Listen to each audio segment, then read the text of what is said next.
And on today's episode, Chick Fix gets crushed by a bus.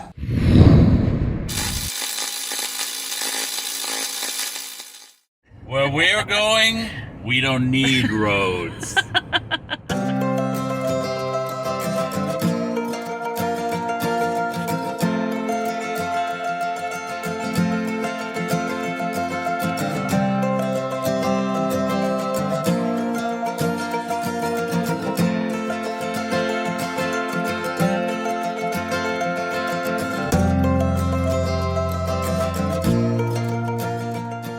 So Alex and I came out over the weekend to get a few things done. First of which, we wanted to get this lock put in, which we did. It took a little bit of effort to get some screws that were long enough to actually go through all this metal.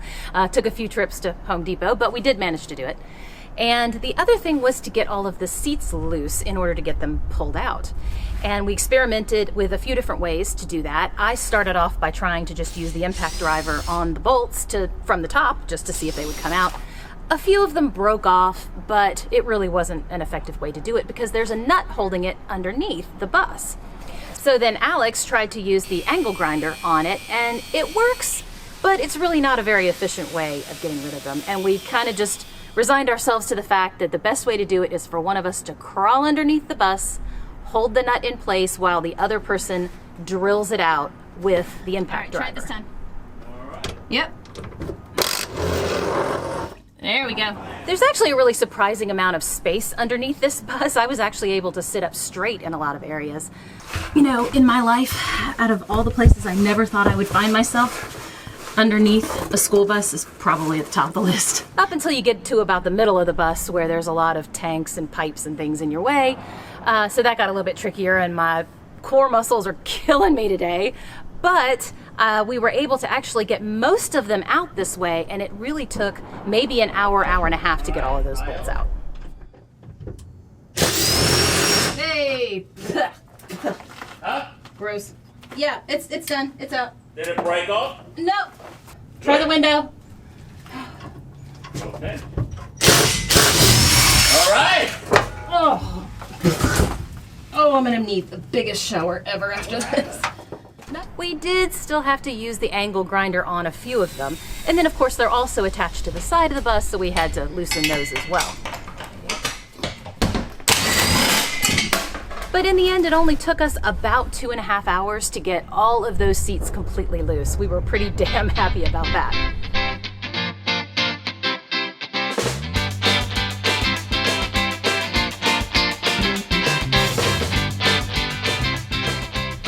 Now, the funny thing though is this bus seemed pretty clean when we first walked into it until we started taking the seats out, and then it got really gross really quick.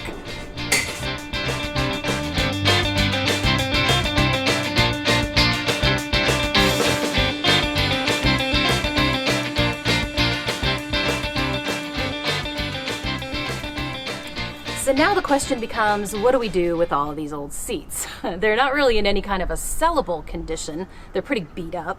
I would love to be able to take the metal at least to a scrapyard. The butt of the seat actually pops off really easily. It just has two little latches, you turn them 90 degrees and you pop the whole thing right off. The back of the seat, however, is actually stapled on, and to get them off is going to be a lot of effort. So I'm hoping that I can find a metal scrapyard that will actually take them with the backs still attached. There's like nothing around here. Why is it so loud? Well, one reason is that there's the sheriff's office is right over there, and they have an outdoor shooting range, so you're going to hear gunfire a lot out here. All right, so today is the day that we are going to try to get rid of all of the seats in there. We stopped by the scrap metal yard on the way here, and they want to see one of the seats first, just to make sure that the ratio of, metal to the cushion and the vinyl is appropriate for them. All right, so it turns out we're good to go. So we're going to take the bus over there and chuck everything out the back, and yeah, we'll be good to go. We can actually start an account there. They're not paying much for scrap metal right now. It's really only about $5 per pound, or sorry, not $5 per pound. That would be awesome. $5 for 100 pounds. And since the cushions take up about 25% of the weight, they won't pay us for that portion. So off we go. All right, so we're on our way to the scrap yard. Be careful with this metal, right? I am. It's like I don't want your head to get chopped off. I know, I appreciate that, babe. Love you. Do you ever have one of those moments where you kind of look around you at the situation you're in and you think, what the f*** am I doing?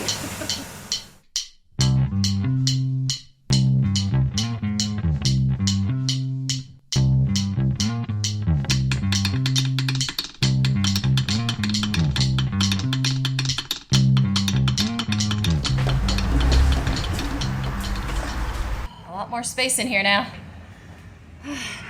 Still got a couple seats that we didn't take out. Probably should have, but that's all right. We'll do it on the next round. We can't actually give them the base or the butt part of the seats because there's plywood in it and they won't take anything with plywood and there's really no metal in them, so we have to still take those to the dump, unfortunately. But we got rid of a lot of metal today, which is fantastic, and we actually even made a little bit of money. What did he say? Total's $42. Woo! $42 instead of spending $50 and putting them in a landfill.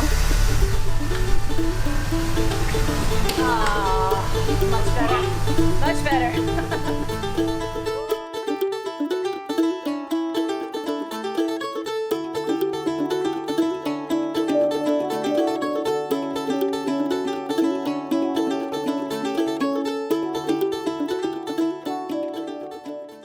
Under the bus again. I just can't wait to get under the bus again. All right, give it a try. Okay. Shit. Oh, one of these is gonna be a pain in the ass. One of these is under the gas tank. Okay. So you cannot get to it. No, it's one. The other one is like way back there.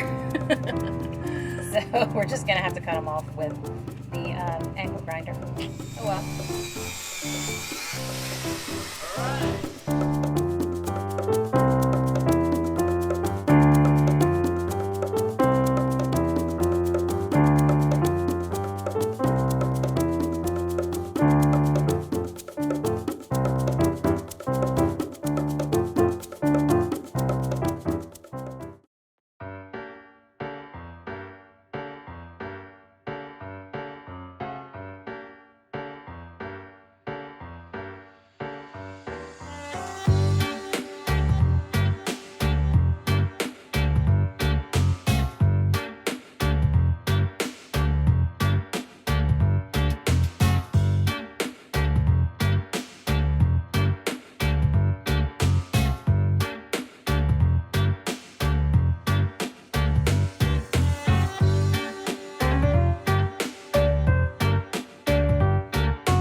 Doesn't look like we made good progress, but we did.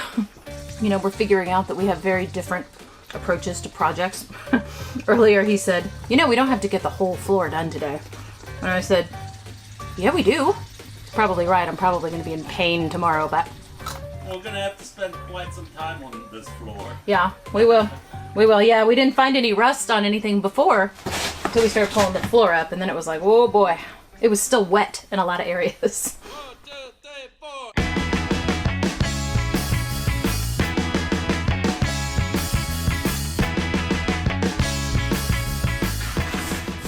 Somebody on my Facebook page, Penny, shout out to Penny, who is or was a bus driver, told me that sometimes in order to clean the floor, they'll just open up the back door and bring in a garden hose and just hose the whole thing down, which makes it, explains why the floor, the subfloor, was so soaking wet. I was starting to worry that we had some crazy amount of leaks, or maybe it had been through a flood or something like that, but now it actually makes a lot more sense, and I can absolutely see why they would do it that way.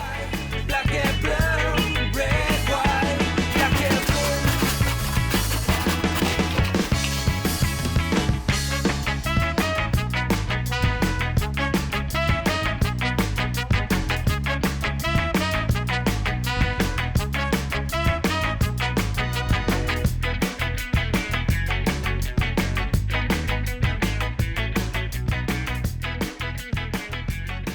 We've taken as much of the metal as we can over to the scrapyard, but getting rid of the rest of this junk has proven to be a lot more challenging than you would think. I mean, the obvious answer is just take it to the dump, but that's actually not as straightforward as you would think, and I'll get to more on that in a second. But we looked at a bunch of different options for doing this. We talked about renting a dumpster, but that was going to cost at least $300.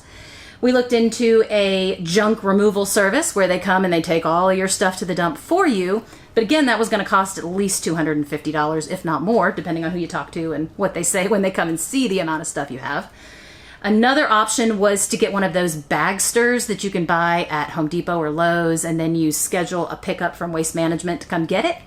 The bags themselves are only $30, but the pickup fee is $150, and we would probably need 2 of them, which almost doubles that price. I even looked into the idea of taking all of this stuff back to our house and scheduling a bulk pickup with our trash company. And get this, they were going to charge us per piece, which means per cushion, $10 per cushion, and then only pick up 2 per scheduled pickup. So it was going to take us 12 weeks and $240 just to get rid of the seats, and they wouldn't do anything with the wood at all. So that wasn't even really an option. Which brings us back to the dump. We do have a city dump here where people can take bulk items and throw them into these big dumpsters, and they can even do it for free, except you have to be a resident in the city limits. And of course, we are not. I even went online to see what the city limits actually are. Figured maybe I had a friend that could come with us. And suffice it to say, I was pretty surprised at what that map looks like. And I don't have any friends that live there. So that's not even an option for us. Which brings us to landfills. Now, there are several landfills within a reasonable driving distance from here. But the problem with landfills is you really got to know what you're getting into, because with some of them, in particular one that a lot of people had suggested to me, you drive into the landfill with your own vehicle and dump out your stuff. So you're literally driving under or over old garbage and a lot of dirt. And it's been raining here for the last 4 or 5 days. And I ended up talking to a few guys who work, in an industry where they go to the dump a lot, and they said, "Oh no, you don't want to go to that one. I've been stuck. I've torn tires. You're definitely going to get stuck even if you put things in your pickup truck." So that wasn't sounding like a really wonderful option. But I did find a landfill locally that you drive up on a gravel road, you dump your stuff off into this one big covered area, and then they come along with their claw machines and they put it into the landfill for you. So you're not risking getting stuck or puncturing any tires, and that's certainly going to be a lot easier for us because we can just drive the bus over there and chuck it out the back. Well, it's finally dump day. I never thought I'd be so excited to go to the dump.